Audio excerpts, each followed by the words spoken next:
जय श्री कृष्णा, नमः शिवाय।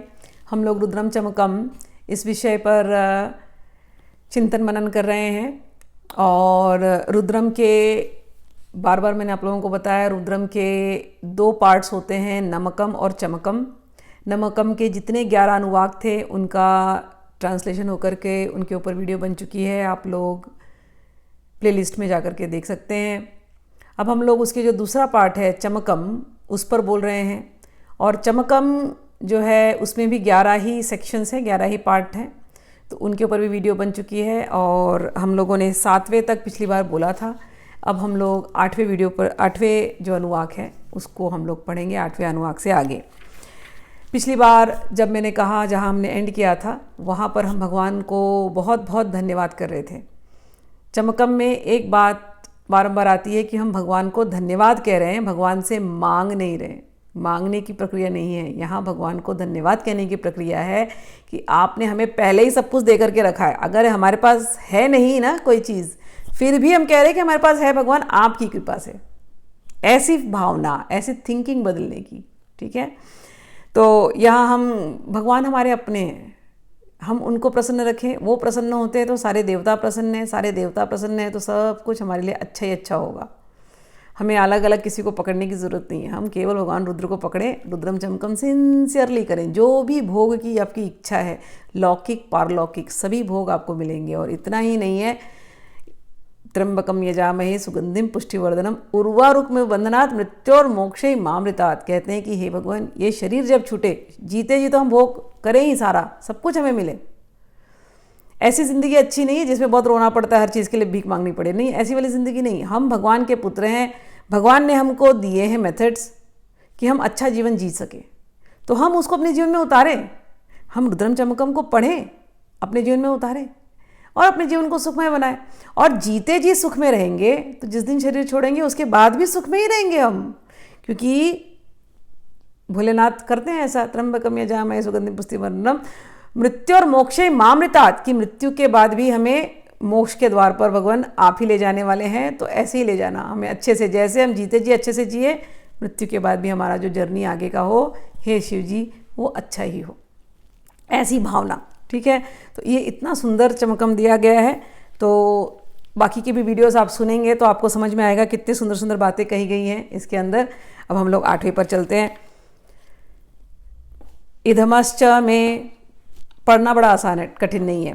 इधमश्च में, बर्हिश्च में, वेदिश्च में, दिष्णियाश्च में, श्रुचश्च में, चमसाश्च में, ग्रावणाश्च में, स्वर्वश्च में, उपरवाश्च में, अधिशबणे च में, द्रोणकलशश्च में, वायव्यानी च में, पूतभृञ्च में, आधवनीयश्च में, आग्नेयर्ध इंद्रम च में, हविर्धानम च में, गृहाश्च में, सदश्च में, पुरुडाशाश्च में, पचताश्च में, अवभृतश्च में, स्वगकारश्च में। ये जो पहले वाला जब हमने जहाँ एंड किया था उसमें हम भगवान को बहुत धन्यवाद कर रहे थे कि भगवान, यज्ञ करने के लिए जो जो सामग्री की ज़रूरत है, जैसे जैसे हमको पात्र चाहिए, जो जो बर्तन चाहिए, वो सब कुछ आपकी कृपा से हमारे पास है। जितने देवता हैं यज्ञ में हम देवताओं को प्रसन्न करते हैं, इंद्र को, मित्र को, वरुण को, शुक्र को, सबका नाम लिया गया, बृहस्पति को, वैश्वदेवा को, सबको हम प्रसन्न करते हैं। तो हे भगवान, आपकी कृपा से ये यज्ञ करने के लिए जो जो भी हमें चाहिए, जैसा धन चाहिए, वो सब कुछ आपने दिया है। अब वही यज्ञ की आगे की बातें कर रहे हैं कि हे भगवान, इसमें 8वें में कह रहे हैं, हे भगवान, हमारे पास यज्ञ करने के लिए जो समिधा चाहिए वो भी है। हमारे पास वो छोटी छोटी लकड़ियाँ हैं, जिस अग्नि जब जलाते हैं ना, तो छोटी लकड़ियाँ उसमें डालते हैं उसको जलाने के लिए, यज्ञ के लिए। तो हे भगवान, हमारे पास वो है आपकी कृपा से। दर्भ जो है, ग्रास, वो भी हमारे पास है। यज्ञ वेदी हमारे पास है, जहाँ सब लोग बैठ करके यज्ञ करेंगे ऐसी जगह हमारे पास है, वो आसन हमारे पास है। यज्ञ में डालने के लिए, घी डालने के लिए जो चमचा चाहिए, जो चम्मच चाहिए, वो हमारे पास है। और सोम जूस पीने के लिए जो बर्तन चाहिए वो हमारे पास है। सोम की पत्तियों को लेकर के उनको कूटने के लिए जो कूटने के लिए चाहिए वो हमारे पास है पत्थर, हमारे पास लकड़ियाँ हैं, हमारे पास पृथ्वी है जिसमें हमने हमारे पास रखने के लिए सोम जूस रखने के लिए हमारे पास पृथ्वी है, हमारे पास द्रोण कलश है, हमारे पास सारे अच्छे अच्छे कलश हैं जिसमें हम इन सोमरस को रख सकते हैं। और हमारे पास इनको बनाने के लिए भी जो अग्नि चाहिए, जो किचन चाहिए, वो भी हमारे पास है। और सब लोग जो लोग इस यज्ञ में भाग लेंगे उनको बैठने के लिए, उनके आदर सत्कार के लिए भी हमारे पास जगह है आपकी कृपा से। और हे भगवान, जो चावल और जो इसमें चढ़ाना पड़ेगा यज्ञ में, वो भी हमारे पास है। और यज्ञ में जो बलि देनी पड़ेगी, फल फूल कुष्मांड इत्यादि का, वो भी हमारे पास है। हे भगवान, जो स्नान इत्यादि बलि के बाद जब यज्ञ हो जाएगा, स्नान इत्यादि करने के लिए जो पानी चाहिए, वो भी हमारे पास है। और इस अग्नि को जलाते रहने के लिए समिधा जो है वो भी हमारे पास है। यज्ञ करने के लिए जितनी भी वस्तुओं की आवश्यकता है, जो भी हमें चाहिए, हे रुद्र भगवान, आपकी कृपा से हमें सब कुछ प्राप्त हो गया है। आगे नौवा अनुवाक। अग्निश्च मे, घर्मश्च मे, अर्कश्च मे, सूर्यश्च मे, प्राणश्च मे, अश्वमेधश्च मे, पृथ्वी च मे, दीतिश्च मे, द्यौषश्च मे, शक्ररिरङ्ग्ल्यो दिशश्च मे, यज्ञेन कल्पतान्, मृकश्च मे, सामं च मे, स्तोमश्च मे, यजुश्च मे, दीक्षा च मे, तपश्च मे, ऋतुश्च मे, व्रतं च मे, अहोरात्योर्वृष्ट्या बृहद्रन्तरे च मे, यज्ञेन कल्पेताम्।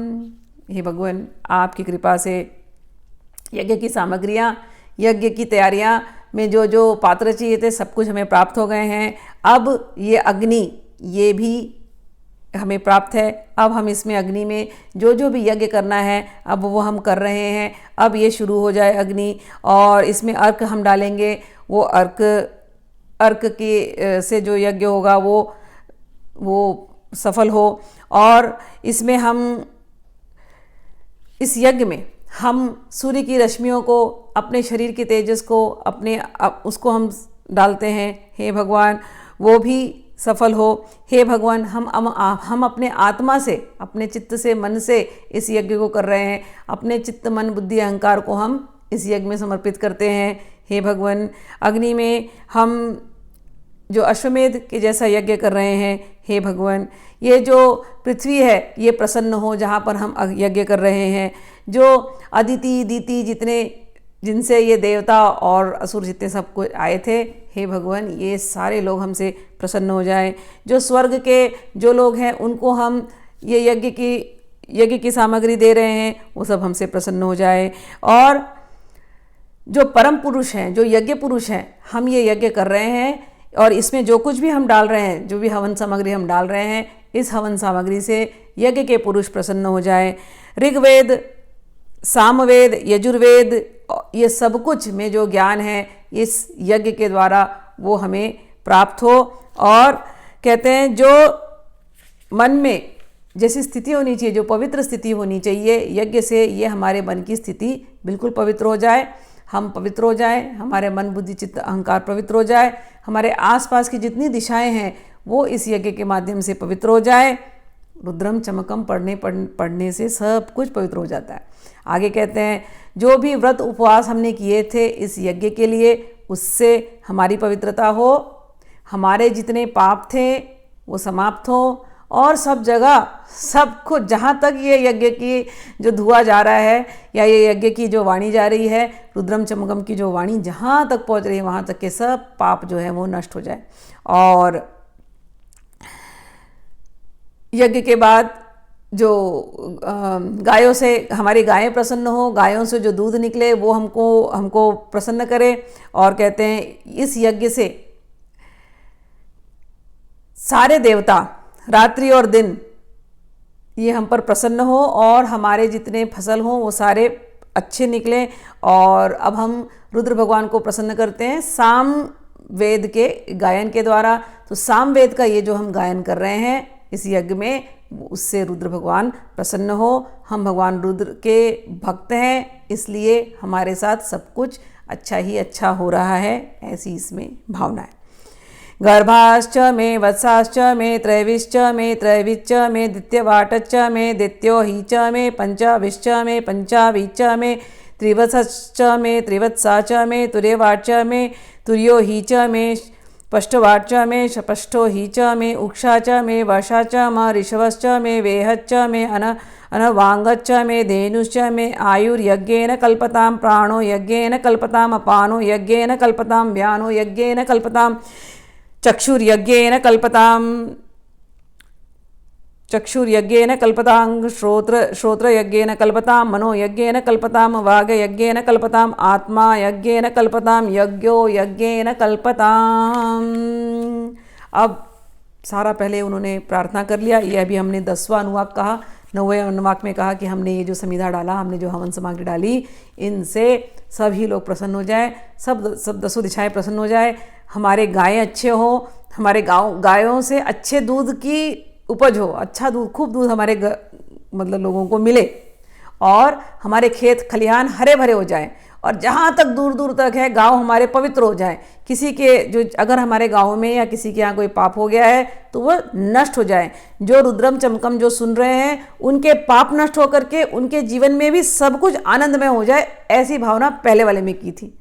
अब कह रहे हैं, अब चूंकि ये गाँवों की बात थी, उस ज़माने की बात थी जहाँ पर गायों की रक्षा होती थी। अब हम लोग शहरों में आ गए तो ये रिलेट नहीं कर पाते गाय की बात, लेकिन गाय के बिना तो कुछ नहीं है। गाय में तो सारे के सारे देवी देवता है ना, 33 कोटि, 33 प्रकार के जो देवी देवता है सब गाय के अंदर है। गाय को हमारे यहाँ कामधेनु कहते हैं, ठीक है ना। देवताओं के वहाँ जो गाय रहती है वो कामधेनु है। तो यज्ञ करने से कामधेनु प्रसन्न होती है, देवता प्रसन्न होंगे, देवताओं से कामधेनु प्रसन्न होंगे, कामधेनु प्रसन्न होंगे तो काम यानी आपकी इच्छाएं, जो आपकी इच्छाओं को पूरी कर दे वो कामधेनु, तो आपकी इच्छाएं पूरी हो जाएंगी। और लेकिन उसके लिए हम जब धरती पर हैं तो हमारे यहाँ जो गाय है, गाय की हमें रक्षा करनी चाहिए। इसलिए ये वाला जो अनुवाक है, स्पेसिफिकली 10वां अनुवाक, इसमें केवल गाय की, बैल की बात हो रही है। कहते हैं हमें अच्छी अच्छी गाय प्राप्त हो जो बछड़े पैदा कर सके, ऐसी वाली गाय हमें प्राप्त हो, और ये हमें अच्छे बछड़े पैदा दे। देखो गाय के बछड़े, इसकी मांग हो रही है। और 1.5 साल के जो बैल हैं वो भी हमें प्राप्त हो, 1.5 साल की गायें ये भी हमें प्राप्त हो, 2 साल के बैल वो भी हमें प्राप्त हो, 2 साल की गायें वो भी हमें प्राप्त हो, 2.5 साल के बैल 2.5 साल की गायें हमें प्राप्त हो, 3 साल के बैल और 3 साल की गायें हमें प्राप्त हो, 3.5 4 साल के जो बैल हैं और 3.5 4 साल के जो गाय हैं वो हमको प्राप्त हो। बैल और गाय दोनों का जोड़ा ये हमें प्राप्त हो, और ऐसे ऐसे बैल प्राप्त हो जिससे हमारे गायों को अच्छे अच्छे बछड़े, जिनके थ्रू गायों से हमको अच्छे अच्छे बछड़े प्राप्त हो। यानी कि आप समझ रहे हैं ना, पूरी प्रजनी गायों की जो है वो आगे बढ़े, वंश गायों का आगे बढ़े, अच्छे बैल हों, अच्छे गाय हों और अच्छे बछड़े निकले, अच्छा वंश निकले। अच्छा वंश निकलेगा तो अच्छा दूध मिलेगा, अच्छा दूध मिलेगा तो हम जो इंसान है हमारे अच्छा पोषण होगा, अच्छा दूध पिएंगे। गाय और बैल का दूध, गाय के दूध से ना बुद्धि एकदम सात्विक और बहुत सुंदर होती है। भैंस के दूध हमारे आजकल पीने लगे हैं, लेकिन भैंस के दूध से बुद्धि भैंस वाली होती है। भैंस का दूध न पिए तो अच्छा है। गाय का दूध, अगर आपको देसी गाय मिल जाए, गाय के बहुत ही महिमा कही गई है। गाय के अंदर एक नाड़ी होती है, सूर्य नाड़ी होती है, वो सूर्य की पूरे एनर्जी को लेती है, और उस एनर्जी को लेकर के फिर जो वो दूध निकलता है उसमें अलग तेज और उसमें अलग ओज होता है। गाय का दूध और गाय का घी ये जब शरीर में जाता है तो हमारे अंदर वो ओजस और वो तेज बढ़ता है, और वो बढ़ने से हमारी बुद्धि बहुत रिफाइन होती है। तो गाय के दूध की बहुत महिमा है, इसीलिए गाय को रक्षा करनी चाहिए। गाय का ऐसा कोई पार्ट नहीं है जो वेस्ट होता है। मैं तो इंडिया गई थी, मैंने बॉम्बे में एक माटुंगा में एक जगह है जहाँ पर कुछ मरीन लाइन्स के कुछ लोगों ने मिलकर के गाय के मैन्योर, गाय के गोबर से पूरा प्लांटेशन किया उन्होंने। मुझे उस जगह का नाम नहीं याद आ रहा है, माटुंगा क्षेत्र के आसपास था, और पूरे उस जगह में केवल गाय का ही नेचुरल गोबर, गाय कि मूत्र उसको लेकर के उन्होंने पूरे फार्मिंग करी है। और फिर जिन्होंने ये प्रोजेक्ट शुरू किया था, मैं उनके घर भी गई। वो मरीन लाइंस, बहुत ही पॉश एरिया है बॉम्बे का, मरीन लाइंस में उनका घर था। मरीन लाइंस में घर, बिल्डिंग है, बिल्डिंग के ऊपर उनके पास एक टेरेस था। तो उन्होंने टेरेस पर खूब उन्होंने प्लांट्स उगाए थे, बहुत सारे।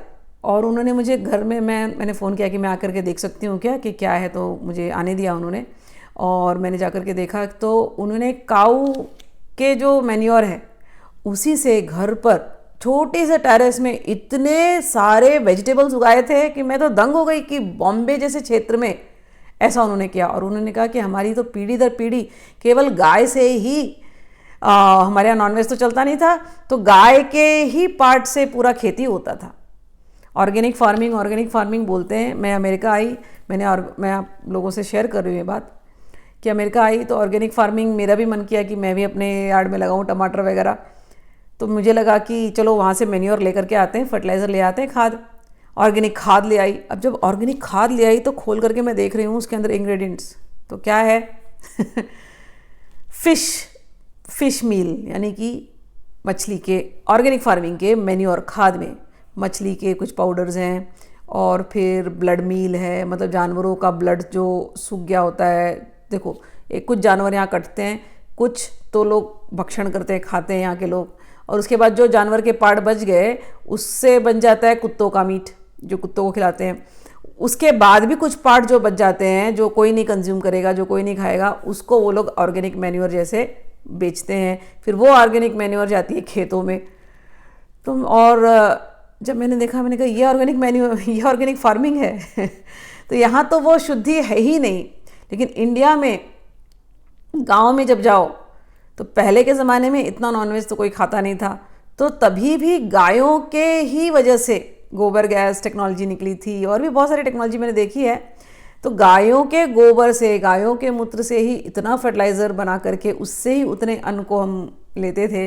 गायों के गोबर को, गाय के गोबर से लीपा पोती की जाती थी, गाय का गोबर का ईंधन बनता था। तो गाय मतलब हमारे लिए तो सब कुछ देने वाली है। केवल दूध ही नहीं दे रही है, दूध, चीज़, मक्खन, घी, केवल उतना ही नहीं है, उसका गोबर भी इतना वैल्यूबल है। उसका मूत्र भी आयुर्वेद में उसको दवा की जैसे यूज़ करते हैं। तो गाय की तो महिमा कितनी भी कहो कम ही है। इसीलिए यहाँ पर इतनी बात कर रहे कि हे भगवान, हमारे यहाँ अच्छे अच्छे बैल के और गाय के जोड़े हमको मिले, जिससे उनकी जो वंश आएगी, गौवंश जो हमारे घर में आए, वो बहुत अच्छी हो। तो ऐसा यहाँ पर ये बात कर रहे हैं और कह रहे हैं कि अच्छे अच्छे बछड़े आए, वो आप ऐसी हमारे ऊपर कृपा करना। और कहते हैं इस यज्ञ से, जो हमने अभी यज्ञ किया, रुद्रम नमकम चमकम जो हम पढ़ रहे हैं, कहते हैं हे भगवान, इससे हम लोगों को अच्छी आयु मिले और इससे हमारे यहाँ की हवा शुद्ध हो जाए, हवा शुद्ध हो जाए और हम अच्छी हवा हम अंदर ले, श्वास लें, और हम अच्छी हवा, हम अच्छा श्वास छोड़ें। और कहते हैं हमारी आँखें अच्छी स्वस्थ हों, इस यज्ञ से जो हम कर रहे हैं उससे हमारी आँखें स्वस्थ हों, हमारे कान स्वस्थ हों, हमारा मन स्वस्थ हो, हमारी वाणी भी स्वस्थ हो, और हमारी आत्मा भी स्वस्थ हो, हमारा चित्त स्वस्थ हो। और हे भगवान, हमें इतना आशीर्वाद दीजिए, इतना आशीर्वाद दीजिए कि हम ऐसा यज्ञ खूब करें, बहुत यज्ञ करें, हम बारंबार नमकम चमकम पढ़ें, ऐसा आप हमको आशीर्वाद दीजिए। अब हम लोग 11वें अंतिम वाले को पढ़ते हैं। एकाच में, तिसृश्च में, पंचच में, सप्तम च में, नवम च में, च म एकादश में, त्रयोदश में, पंचदश में, सप्तदश में, नवदश में, एक विंशतिश्च में, त्रयोविंशतिश्च में, पंचविंशतिश्च में, सप्तविंशतिश्च में, नवविंशतिश्च में, एकत्रिंशच्च में, त्रयस्त्रिंशच्च में, चतुस्रश्च में, अष्टौ में, द्वादश में, षोडश में, विंशतिश्च में, चतुर्विंशतिश्च में, अष्टाविंशतिश्च में, द्वात्रिंशच्च में,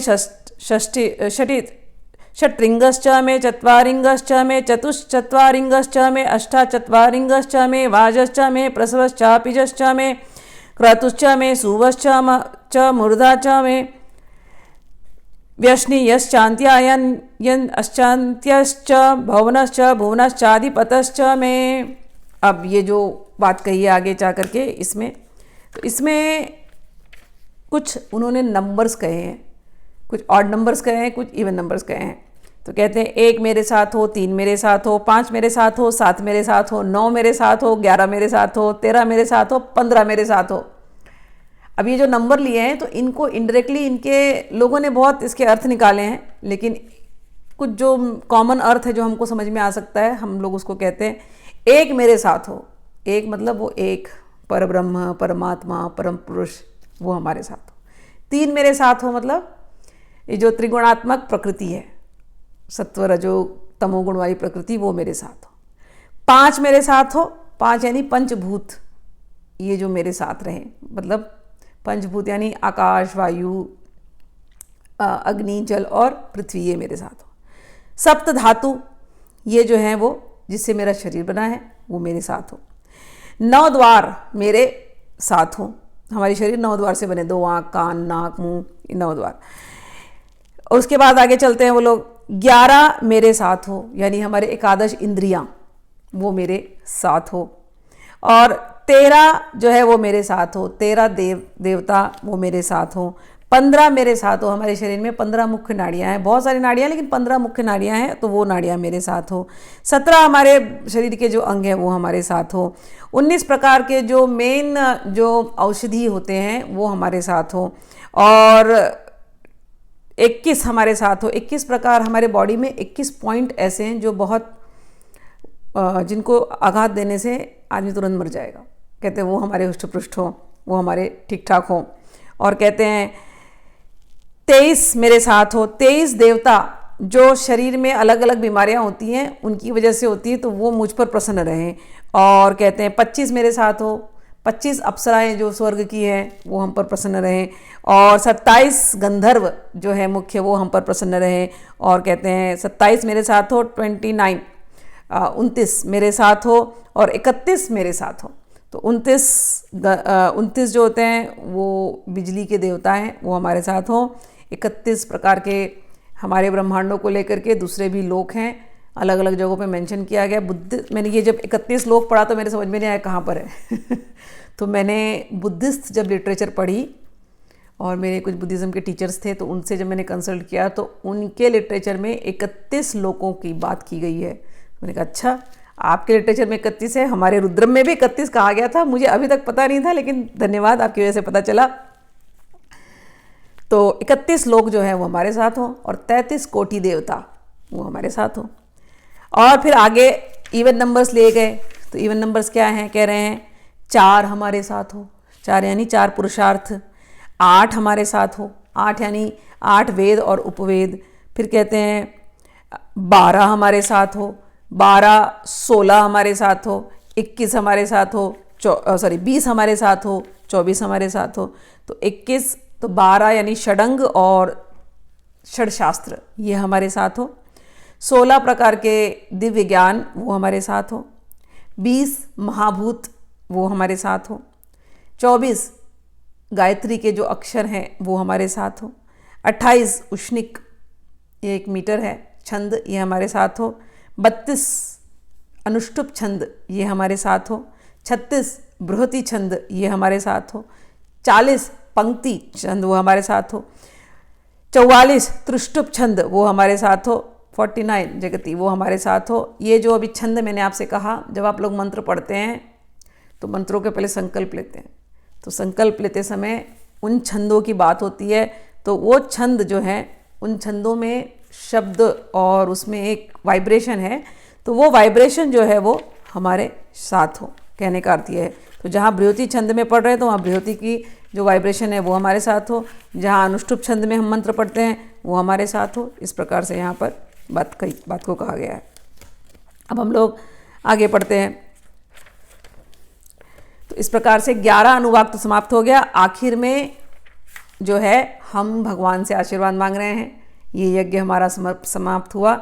हम भगवान को ये यज्ञ समर्पित करते हैं और अपने मन को समर्पित करते हैं, और उनसे अब हम फाइनल आशीर्वाद मांग रहे हैं। तो वो वाले श्लोक यहाँ पर कहा जा रहा है। ओम इड़ा देव हुर्म अनुर्यग्नि बृहस्पतिरुक्था मदानी सगंशिष्दि विश्वे देवाः सूक्तवाच पृथ्वी विमातर्मामा हिंगंसीर्मधु मनुष्ये मधुजनिष्ये मधु वक्ष्यामि मधु वदिष्यामि मधुमती देवेभ्यो वाचं मुद्या संगशुश्रेषणया मनुष्येभ्यस्तं मा देवा अवन्तु शोभाय पितरो अनुमदन्तु ओम शांति शांति शांति ही। अब कह रहे हैं लास्ट में कि हे भगवान, हमने जो रुद्रम नमकम चमकम पढ़ा, यदि हमने रुद्र एकादशी नहीं करी वो यज्ञ, या हमने अति महारुद्र यज्ञ किया, या हमने अति रुद्रीय पढ़ा, जो भी हमने यज्ञ किया, चाहे हमने केवल पढ़ा ये भी यज्ञ है, अगर हमने प्रॉपर हवन सामग्री डाल करके यज्ञ किया, जैसे भी किया वो भी प्रॉपर यज्ञ है। हे भगवान, इस यज्ञ से हमारे शरीर के अंदर के देवता प्रसन्न हो, नंबर 1। जो इस विश्व को संभाले हुए देवता हैं वो प्रसन्न हो, हमारे घरों में बसे हुए देवता वो प्रसन्न हो, हमारे गांवों में बसे हुए देवता वो प्रसन्न हो, हमारे शहरों के देवता वो प्रसन्न हो, हमारे देश के देवता वो प्रसन्न हो, ब्रह्मांड के अंतरिक्ष के जहाँ जहाँ देवी देवता हैं सब लोग प्रसन्न हो, जितने रुद्रगण हैं सभी प्रसन्न हो। और देवताओं, आप प्रसन्न हो करके आप क्या कीजिए, आप कामधेनु को हमें दे दीजिए।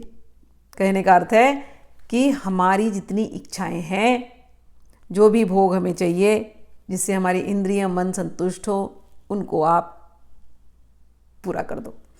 और ये जो यज्ञ हमने किया है, ये ऐसे लगता है कि हमने किया है, लेकिन हम तो मनुष्य हैं और हम मनुपुत्र हैं, तो ये यज्ञ करने की जो विधि है ये मनु से आई है। तो ये यज्ञ जो है, इसको करने वाले हम नहीं हैं, इसको ये करने वाले हमारे मनु पिता वो हैं।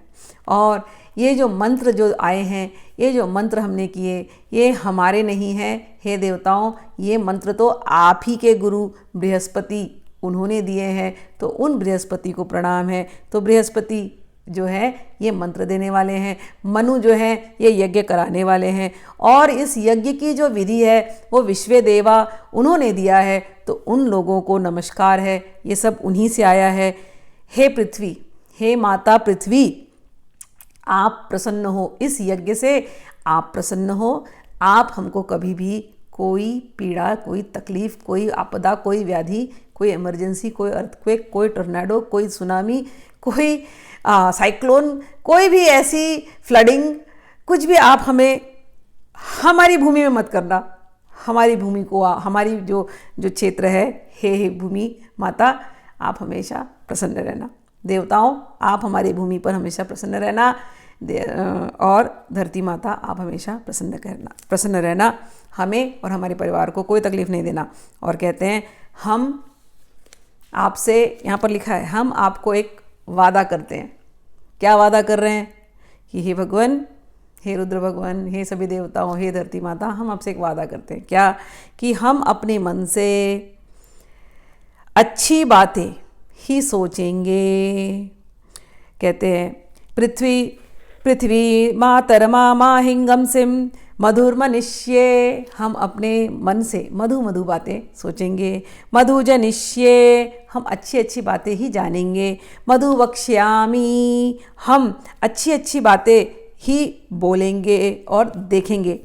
मधु वदिष्यामि मधुमतिम देवेभ्यो, कहते हैं कि हम अच्छी बातें देखेंगे, मधु मीठी मीठी बातें देखेंगे, मीठी मीठी बातें बोलेंगे, और मीठी मीठी चीज़ें ही अपने देवताओं को हम देंगे। हम जहाँ जाएंगे हम वहाँ केवल मिठास फैलाएंगे। कितनी अच्छी भावना है। आप अपने घर में रहिए, मीठी मीठी बातें बोलिए अपने परिवारजनों के साथ, मिठास फैलाइए अपने घर में। आप बाहर किसी को मिलते हैं, मीठी मीठी बातें बोलिए, मिठास फैलाइए। अपने अंदर के देवता, अपने अंदर में आपने मीठी मीठी बातें सोची, अच्छी अच्छी बातें सोची, तो आपके अंदर के देवता प्रसन्न। आप मिठास से भरे हैं ना, तो आपके आसपास का वाइब्रेशन इतना मीठा होगा, लोग आपके पास खिंचे हुए आएंगे आपकी मीठी मीठी बातें सुनने के लिए। तो कह रही हैं धरती मैया, हम आपको प्रॉमिस कर रहे हैं, हम मीठी मीठी बातें करेंगे, हम अच्छी अच्छी बातें करेंगे, अच्छी अच्छी बातें देखेंगे, अच्छी अच्छी बातें सुनेंगे। और कहते हैं देवताओं को भी हम अच्छी अच्छी चीज़ें देंगे। और कहते हैं हम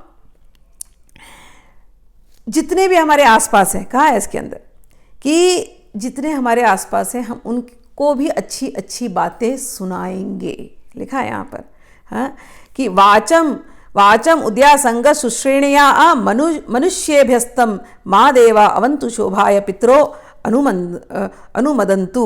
मेरे जितने जो देवताएं हैं, हमने आपको ये वादा किया कि सब कुछ अच्छा होगा, हे देवतागण आप हमारी रक्षा करना। और जितने हमारे पितर हैं कितनी अच्छी बात कही है, हमारे पितर, हमारे दादा परदादा, जहाँ तक भी मनु तक भी ब्रह्मा जी तक सब हम पे प्रसन्न हो जाए, हमारे पितर हम पर प्रसन्न हो, सब जगह शांति हो शांति हो शांति हो।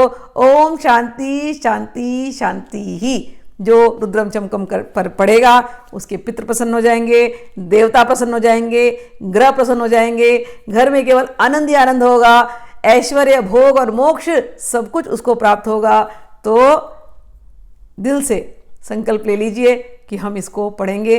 रोज नहीं पढ़ सके तो मंडे के दिन संकल्प लेकर के पढ़ करके भगवान शिव को आप प्यार से जो अभिषेक करना है वो आप चढ़ाइए, और जो उनको भोग चढ़ाना है वो भोग चढ़ाइए, आरती कीजिए, धूप चढ़ाइए, फूल चढ़ाइए और भगवान की कीर्तन कीजिए और भगवान को प्रसन्न कीजिए, और खुद भी प्रसन्नता से जिए, सब जगह प्रसन्नता हैप्पीनेस फैलाएं। ओम शांति शांति शांति। इस प्रकार चमकम के भी 11 अनुवाक समाप्त हुए।